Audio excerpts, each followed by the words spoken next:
New year కి సంబంధించి కొత్తగా సిపి సజ్జనర్ గారు అయితే రూల్స్ పెట్టడం జరిగింది.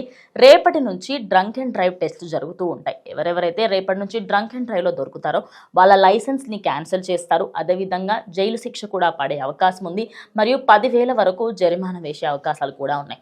అదే కాకుండా రేపటి నుంచి అండ్ కొద్ది రోజుల పాటు ఈ పబ్స్ కానివ్వండి అవన్నిటికీ కూడా స్ట్రిక్ట్ రూల్స్ ఉండబోతున్నాయి. 1 తర్వాత ఏ పబ్ కూడా రన్ చేయకూడదు. 1 తర్వాత అన్ని పబ్స్ క్లోజ్ అయిపోవాలి. 31st రోజు ముందు రోజే కంప్లీట్గా బార్స్ అన్నీ కూడా క్లోజ్ చేయాలి.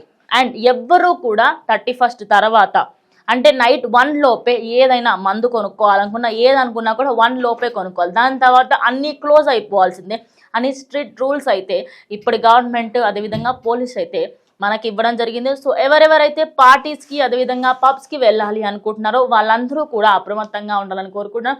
సో న్యూ ఇయర్ని ఎలాంటి అడ్డంకులు లేకుండా చేసుకోవాలని మనస్ఫూర్తిగా కోరుకుందాం.